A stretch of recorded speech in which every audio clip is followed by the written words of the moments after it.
O Álvares de Azevedo nasceu em São Paulo em 1831 e ele passa sua infância no Rio de Janeiro, retornando depois para a capital paulista para cursar Direito. Ele sempre se destacou nos estudos por sua brilhante inteligência. Tá? Sofre por tempos de tuberculose.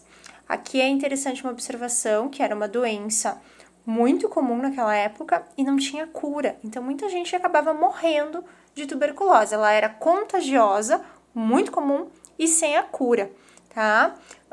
Ele acaba, então, sofrendo de tuberculose, só lembrando que o outro autor que a gente conheceu, o Gonçalves Dias, do Minha Terra Tem Palmeiras, Onde Canta o Sabiá, Canção do Exílio, também estava sofrendo de tuberculose na mesma época e foi se tratar fora do Brasil e aí acaba morrendo, né? Vocês lembram que ele morreu na viagem de volta porque o navio naufragou e ele ficou dentro do quarto porque ele estava doente e foi o único que acabou falecendo.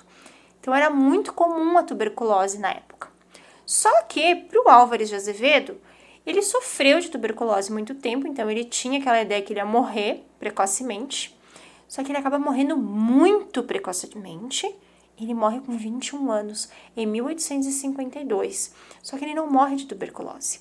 Ele morreu em consequência de um tumor que se manifesta após ele ter caído de uma queda, ter caído de cavalo. Então, é bem interessante, porque ele achou que ele ia morrer de uma forma e acabou morrendo de outra. Entretanto, mais interessante ainda é que ele morre com 21 anos e a gente está estudando ele aqui na aula de literatura.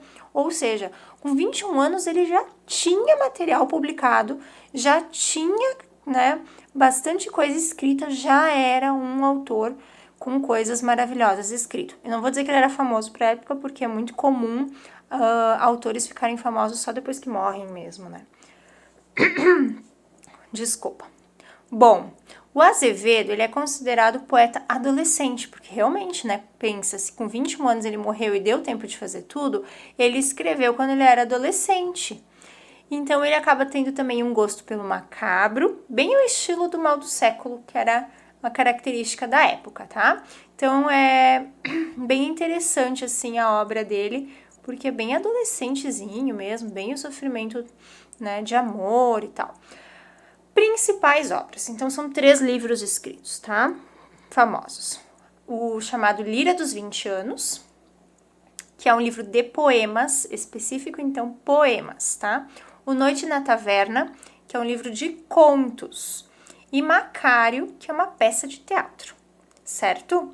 Então, são esses 3 livros principais que ele tem, né, escrito, que ele deixou escrito até os 21 anos. Agora, no próximo vídeo, a gente vai trabalhar um pouquinho com o texto dele.